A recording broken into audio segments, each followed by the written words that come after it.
Mariana Betsa is Ukraine's deputy foreign minister, and she joins us now live from Kyiv. Thank you so much for taking the time this morning to be on Scripps News. Good morning from Unbreakable Kyiv.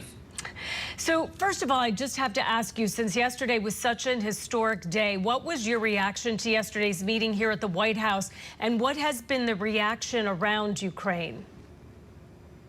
First of all, let me express our deepest gratitude to President Donald Trump for organizing this meeting. It was a very successful meeting among friends, among allies, and again, it testified to our transatlantic unity and support for Ukraine. And were you at all positive about what was spoken about at that meeting and the fact that now President Putin and President Zelensky will hopefully sit down and hash out a peace agreement to end the war? Our commitment, Ukraine's commitment, our president's commitment to ending this war is long-standing. We are ready, and it's not Ukraine who started this war. The pressure should be on Russia. And of course, yesterday, it was an important meeting which hopefully brought us closer to the end of the war. But it should be a very just and lasting peace in Ukraine. And we are ready to commit to it, absolutely, and work with our partners concerning the security guarantees that Ukraine will get to safeguard just and lasting peace in Ukraine. And at that meeting, Ursula von der Leyen, the president of the European Union, brought up the issue of the more than 19,000 children that have been kidnapped since 2022 and taken to Russia. As I mentioned, Scripps News and our international correspondent Jason Bellini has covered this story extensively because it has been such an important issue. So do you think that their return will be a part of these peace negotiations? The return of Ukrainian children should be unconditional. This is a human tragedy, and our children were absolutely abducted, deported by Russian grave breach of international law. Russia continues on a daily basis mass deportation of our children, and it continues war crimes against our children.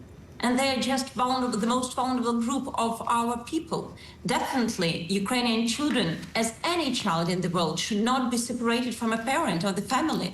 Can you imagine the pain of the mother whose children were separated from her? That's absolutely unimaginable. It's a huge trauma for the parents, for the children, and for the society.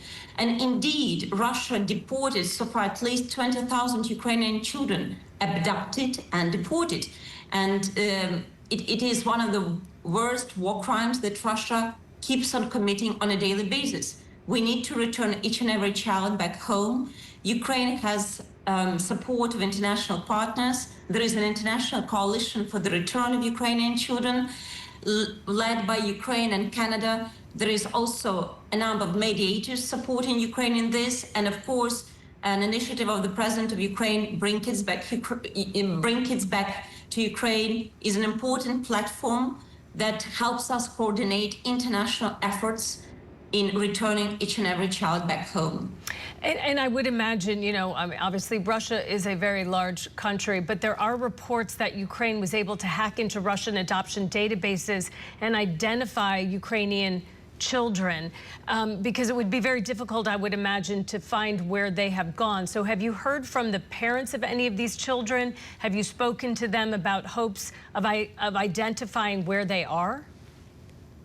Well, it's a very complex issue to return even a single child, because we need first and foremost to identify the children, to find their location, to identify their data. And what Russia does to them, it erases their identity. It changes their personal data. For example, Margarita Prokopenko from Kherson orphanages, she was just transferred forcibly to the occupied Crimea. Then she vanished, and somehow she turned out in Moscow being so-called adopted, but actually abducted by one of the MPs in Russia. It's absolutely unimaginable pain for everyone, and it's a horror tragedy for entire nation. Definitely, it's a very complex issue to return our children. We need to find them, identify them, find the right ways to return them back home via mediators or via other organizations. So far, we managed to return 1,500 Ukrainian children. But of course, there are more to be returned because we will fight for every child to be back home. And of course, we need to reintegrate them, to rehabilitate them in the society, because it's not only about physical trauma, it's about moral trauma, it's about psychological trauma that they endure in Russian captivity. They're also brainwashed, either in the temporary occupied territories of Ukraine or in Russia.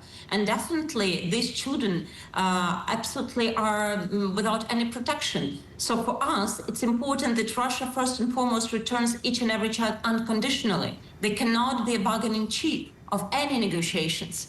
It's absolutely clear. We cannot trade children for anything else. They must be returned. And our voice of our society is very strong. We are very much grateful to the First Lady of the USA President, Melania Trump, for sending the letter and raising this issue, the issue of global concern, to the Russian side, that we need to return children. They cannot be separated from the parents. And that's why during the visit, the First Lady of Ukraine, Ms. Olena Zelenska, also forwarded a letter of gratitude to Melania Trump, to the First Lady of the USA, for making this gesture, for raising awareness globally about the need and necessity to return our children back home. And I also understand the Pope has even made a plea to return the Ukrainian children. Have you been in contact with the Vatican? Are they doing anything else to try to help your efforts? Absolutely. We have a number of mediators. One of them is Qatar, the Holy See, the Vatican, and South Africa. These are our mediators who support us in this endeavor. But of course, we appreciate the effort of each and every country, because it requires united efforts to return our children. And we also need access of international humanitarian organizations to these children, because very often we don't have any information about them. We don't know the conditions they're kept in. As I said, their data has been erased, changed, altered. So definitely it requires our global approach towards receiving information about our children and returning them back home. Ukraine Deputy Foreign Minister Mariana Betsa, thank you so much for your time and your insight today. The world, I know, prays for peace and the safe return of all the Ukrainian children. Thank you. Thank you for standing with Ukraine.